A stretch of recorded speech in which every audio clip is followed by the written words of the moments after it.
അതിമനോഹരമായ ഒരു പാതയും അതിലൂടെയുള്ള ഒരു യാത്രയും. ഈ യാത്ര എന്ന് പറയുന്നത് കുടക് ജില്ലയിലെ മടിക്കേരിയിൽ നിന്ന് കുട്ട വഴി വയനാടേക്കുള്ള ഒരു യാത്രയാണ്. അതിലെ ചില കാഴ്ചകളാണ് ഈ വീഡിയോയിൽ ഞാൻ ഷെയർ ചെയ്യാൻ പോകുന്നത്.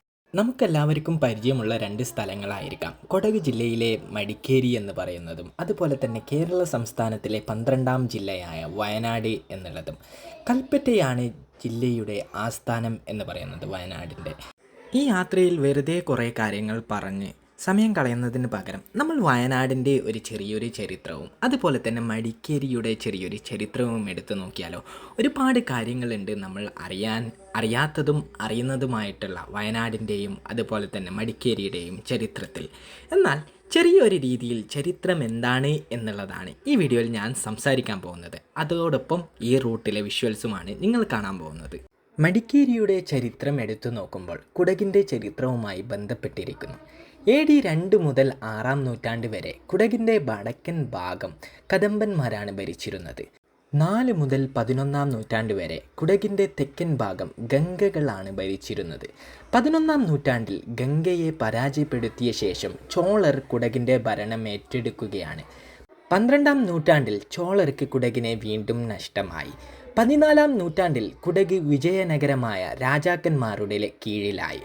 അവരുടെ പതനത്തിനു ശേഷം കർണബഹു പോലുള്ള പ്രാദേശിക തലവന്മാർ അവരുടെ പ്രദേശങ്ങൾ നേരിട്ട് ഭരിക്കാൻ തുടങ്ങി.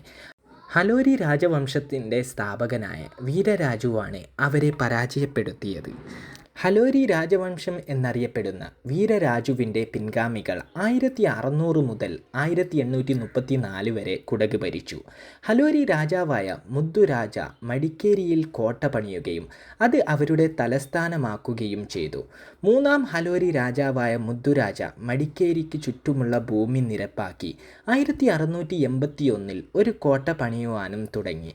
മടിക്കേരി കോട്ട ആദ്യം മണ്ണ് കൊണ്ട് നിർമ്മിച്ചതും പിന്നീട് ടിപ്പു സുൽത്താൻ പകരം വെക്കുകയുമായിരുന്നു. AD 1834 ശേഷം കുടക് ബ്രിട്ടീഷ് ഇന്ത്യയുടെ ഭാഗമാകുകയും ചെയ്തു. ഇതാണ് കർണാടകയിലെ മടിക്കേരിയിലെ ചരിത്രം.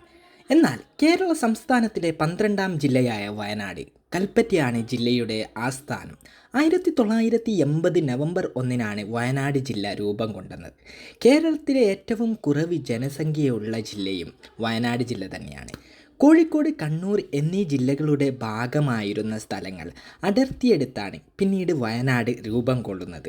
തമിഴ്നാടും കർണാടകയും സംസ്ഥാനങ്ങളായി അതിർത്തി പങ്കിടുന്ന ഏക കേരളത്തിലെ ജില്ലയും വയനാട് ജില്ലയാണ്.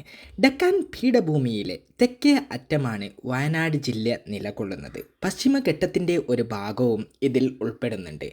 ഭൂരിഭാഗവും അതായത് 38% വനമാണ് വയനാട് ജില്ലയിൽ. ഇതൊക്കെയാണ് വയനാടിൻ്റെ അല്ലെങ്കിൽ മടിക്കേരിയുടെയും സ്പെഷ്യാലിറ്റി അല്ലെങ്കിൽ ഒരു ചരിത്രം, ചെറിയൊരു ചരിത്രം എന്ന് പറയുന്നത്. വീണ്ടും കാണാം. ബൈ.